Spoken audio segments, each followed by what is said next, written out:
சித்தார்த் அக்ஷரா, இன்னைக்கு நம்ம ஔவையாருடைய மூதுரையில 28வது பாட்டு பார்க்க போறோம். அக்ஷரா, காப்புச்செயல் சொல்லுமா. வாக்குண்டாம் நல்ல மனமுண்டாம் மாமழால் நோக்குண்டாம் வேணி முணங்காத பூ கொண்டு துப்பா திருமேனி தும்பிக்கையன் பதம் தப்பாமல் சார்பார் தமக்கு. Very good Siddharth. 27வது பாட்டு சொல்றேன், நீ அதுக்கு அர்த்தம் சொல்லு. மன்னனும் மாசர கற்றோனும் சீர்தூக்கின் மன்னனில் கற்றோன் சிறப்புடையன் மன்னருக்கு தந்தேசமல்லால் சிறப்பில்லை கற்றோருக்கு சென்றவிடெல்லாம் சிறப்பு. இதுக்கு என்ன பார்த்தோம்? ஒரு மன்னனுக்கு அவன் நாட்டுல மட்டும்தான் அவனுக்கு சிறப்பு. ஐ மீன் பக்கத்து நாட்டிலயும் அவனுக்கு புகழ் இருக்கும். ஆனா அவங்க நம்ம ஆளு மாதிரி பார்க்க மாட்டாங்க. நம்ம ஆளுங்க அவங்க அப்படி பார்க்க மாட்டாங்க. கரெக்ட் தான் நீ சொல்ற. என்ன அவன் என்ன புகழோட இருந்தாலும் அவன் வேற ஒரு நாட்டு ராஜா அப்படிதான் பார்ப்பாங்க. சரி சொல்லு. ஆனா அவர் படிச்சவன் இருந்தான். எப்படி படிச்சவங்க? நல்லா படிச்சவங்க. மாசர கற்றோனும். மாசுதான் என்ன? குற்றம் இல்லாமல். மாசுனா குற்றம்னு அர்த்தம். குற்றம் இல்லாத கற்றான் வந்து அவங்க எல்லாருமே அதாவது கண்டுபிடிச்சானா எல்லாருக்குமே உதவியா இருக்கும். அவன் ஒரு நாட்டுக்கு மட்டும் இருக்கிறவன் இல்ல, எல்லா நாட்டுக்கும் இருக்கிறவன். சரி, இப்ப 28வது பாட்டை படிக்கிறேன், கேளுங்க. கல்லாத மாந்தருக்கு கற்றுணர்ந்தார் சொல் கூற்றம், அல்லாத மாந்தருக்கு அறம் கூற்றம், மெல்லிய வாழைக்கு தான் ஈன்ற காய் கூற்றம், கூற்றமே இல்லிற்கு இசைந்தொழுகா பெண். இதுதான் பாட்டு. இப்ப பதம் பிரிச்சு பொருள் பார்க்கலாம். வழக்கமா சொல்ற மாதிரி உதாரணங்கள்லாம் சொல்லி விளக்குறாங்க ஔவையார். கவனிங்க. கல்லாத மாந்தருக்கு கற்றுணர்ந்தார் சொல் கூற்றம். கூற்றம்னா கூற்றுவன், கூற்றம் அப்படின்னா யமன் அர்த்தம். நம்ம உயிரை புடின்னு போறானே, நமக்கு துன்பம் விளைவிக்க கூடியவன் தான் யமன். சரியா? யாரு ஒருத்தவங்களுக்கு யாரு படிக்காம இருக்காங்களோ, யார் படிச்சவங்க, நல்ல ஆன்றோர்கள் சான்றோர்கள் படிச்சவங்க இருக்காங்கல்ல, அவங்க சொல்லக்கூடிய அவர்களுடைய சொல் அவனுக்கு குற்றமா இருக்கும், துன்பம் விளைவிக்க கூடியதா இருக்கும். ஏன்னா ஒண்ணுமே படிக்காதவன் கச்சாமுச்சான்னு தப்பு தப்பா பண்ணிட்டு இருப்பானா. அப்ப அதை பார்த்துட்டு நல்லா படிச்சவங்க என்ன சொல்லுவாங்க? இது கூட என்னப்பா, இது தெரியலையே, இது தப்பு அப்படின்னு அவங்க சொல்ற சொல் அவனுக்கு சுடும். ஏன்னா அவன் தப்பு பண்றான்ல, அது அவனுக்கு யமன் மாதிரி அந்த அவங்க சொல்ற சொல்லே அவனுக்கு சுடும். சரியா? அதத்தான் சொல்றாங்க. அடுத்தது, அல்லாத மாந்தருக்கு அறம் கூற்றம். அதாவது ஒரு தப்பு பண்றவங்க இருக்காங்கல்ல, அயோக்கியத்தனம் பண்றவங்களுக்கு, அவங்களுக்கு அந்த அறமே தர்ம தேவதையே யமனாக ஆகிவிடும். ஏன்னா நம்ம என்ன சொல்லுவோம், பொதுவா யாராவது ஒருத்தவங்க இன்னொரு ஒருத்தவங்களுக்கு துன்ப செயல், ஏதாவது பாவம் வரக்கூடிய செயல் ஏதாவது செஞ்சாங்கன்னா என்ன சொல்லுவோம்? அவங்க செய்யற பாவமே அவங்களுக்கு யமனா முடியும்ல. ஏன்னா அது திருப்பி 10 மடங்கு அவங்களுக்கு வருமே. ஏதாவது ஒரு மோசமான விஷயம் செஞ்சா என்ன ஆகும்? அவங்களுக்கு 10 மடங்கு கர்ம வினை வரும்ல. அதனால அதுவே யமனா வரும் அப்படின்னு சொல்றாங்க. அல்லாத மாந்தருக்கு அறம் குற்றம். அதே மாதிரி மெல்லிய, எது மாதிரி அப்படின்னு உதாரணம் சொல்றாங்க. மெல்லிய வாழைக்கு தாங்கின்ற காய் கூற்றம். மற்ற மரங்களுக்கும் வாழை மரத்துக்கும் ஒரு முக்கியமான வித்தியாசம் இருக்கு. அது என்னன்னா, வாழை மரம் ஒரு என்ன சொல்றது, ஒரு வாழை பூ தாறு போடுதுன்னு வச்சுக்கோ. தாருன்னா தெரியும்ல, அந்த ஒரு இப்படி கொலை தொங்குமே, அந்த மாதிரி ஒரு தார் போடுறது, அதை ஒரு வாழை தாருன்னு சொல்லுவாங்க. மொத்தமா இருக்கக்கூடிய எல்லா பழமும் சேர்ந்து இப்படி தொங்குது இல்ல, அது எப்ப காய்க்குதோ, நல்லா காய்ச்ச உடனே மரமே இறந்து போயிடும்.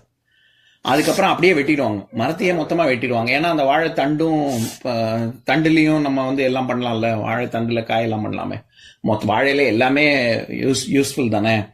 அது காய், அது எப்ப நல்லா வாழைக்காய் வாழைப்பழம் பழுக்குதோ, மரம் அதோட இறந்து போயிடும். அது இறந்து போன உடனேயே அதனுடைய கன்று அதே தண்டுல இருந்தே அல்லது அது பக்கத்துல இருந்தே இன்னொன்னு முளைச்சு வரும். அடுத்து வந்துட்டே இருக்கணும். நம்ம யாரும் இப்ப மத்த மரத்துக்குலாம் எப்படி பண்ணணும், அங்க கண்ணு வைப்பாங்க, தென்னங்கண்ணு வைப்பாங்க, ஒரு விதையை நட்டு வைப்பாங்க. இப்ப ஏதாவது ஒரு செடி மரம் பண்ணணும்னா, ஒரு நல்லா வளர்க்கணும்னா என்ன பண்ணணும்? நம்ம முதல்ல சீடுனா விதை போடணும், அப்பதானே வரும். வாழைக்கு அதெல்லாம் தேவையில்லை. ஒரு மரம் இறந்து போனோடனே அதே இடத்துல அடுத்த மரம், நம்ம ஒண்ணுமே பண்ண வேணாம், அதே இடத்துல அடுத்த மரம், அந்த தண்டு பக்கத்துல நீங்க வாழைத்தோப்பு எல்லாம் போய் பாத்தீங்கன்னா தெரியும், ஒரு தண்டுக்கு பக்கத்துலயே அடுத்த தண்டு இருக்கும். இப்படி ஒண்ணு இருக்கும், பக்கத்துலயே இன்னொரு மரம், அதே தண்டுல இருந்தே பக்கத்துலயே இன்னொன்னு ஒண்ணு விட்டுருக்கும். சரியா? அதனாலதான் வாழையடி வாழையா வராங்க. அந்த பரம்பரை எங்கேயுமே அறுபடாம தாத்தா, கொள்ளு தாத்தா, தாத்தா, அப்பா, புள்ள அப்படின்னு வரிசை வருது இல்ல. எங்கேயும் குழந்தை பிறக்காம அப்படி போகாம வரிசையா இருக்குல்ல, பரம்பரை இருக்குல்ல, அதுதான் வாழையடி வாழையா வர்றது அப்படின்னு சொல்லுவாங்க. அப்படின்னா என்னன்னா, ஒரு வாழை மரத்துக்கு அடுத்து அதோட குட்டி அப்படியே அடுத்து வருது இல்ல, எங்கேயுமே தடையே படாது. அதனாலதான் நம்மளுடைய எல்லா திருவிழாலையும் வாழை மரத்தை வாசல்ல கட்டி வச்சிருப்பாங்க. பாத்திருக்கீங்களா?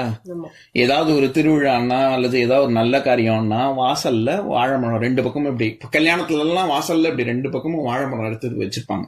அது எதை குறிக்குதுன்னா, நீங்க கல்யாணம் பண்ணிட்டு குழந்தைய பெற்றுண்டு அடுத்தடுத்து அந்த குழந்தைக்கு வயசாகி திருப்பி இன்னொரு குழந்தை பிறந்து இந்த மாதிரி வாழையடி வாழையா வரணும் அப்படிங்கறது சிம்பாலிசம் தான் அது.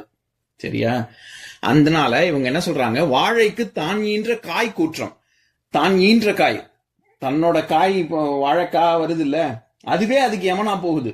ஏன் அதோட காய் அதுக்கு எமனா போகுதுன்னு சொல்றாங்க? ஏன்னா அது இப்ப தென்னை மரம் மத்த மரங்கள்லாம் அதோட உயிர் போறது இருக்குல்ல, அந்த மாதிரி வாழை மரம் பட்டு போறது, மரத்தை பட்டு போறதுன்னு சொல்லுவாங்க. பட்டு போறது எப்ப பட்டு போகும்னு சொன்னேன் நான் இப்போ. பழம். அதனால பழமே அது இறக்கறதுக்கு காரணமா இருக்குன்னு சொல்றாங்க. புரிஞ்சுதா? அதாவது வாழைக்கு தான் ஈன்ற காய் கூற்றம் அப்படின்னா, எப்ப காய் காய்க்குதோ அது காய்ச்ச உடனேவே, நல்ல காய் வந்த உடனேவே வாழை மரம் பட்டு போகுது அப்படின்னு சொல்றாங்க. புரியுதா? அதனாலதான் அதை அறுத்துருவாங்க. அந்த மாதிரி கடைசியா சொல்றாங்க, கூற்றமே இல்லிற்கு இசைந்தொழுகா பெண். ஒரு இல்லறம் நடக்குது, கணவன் மனைவி இருக்காங்க. அதுல மனைவி கற்புடையவளாக இல்லைன்னா, கற்புடையவளாகன்னா ஒரே ஒரு கணவனோட ஒருவனுக்கு ஒருத்தின்னு சொல்றாங்கல்ல, அந்த மாதிரி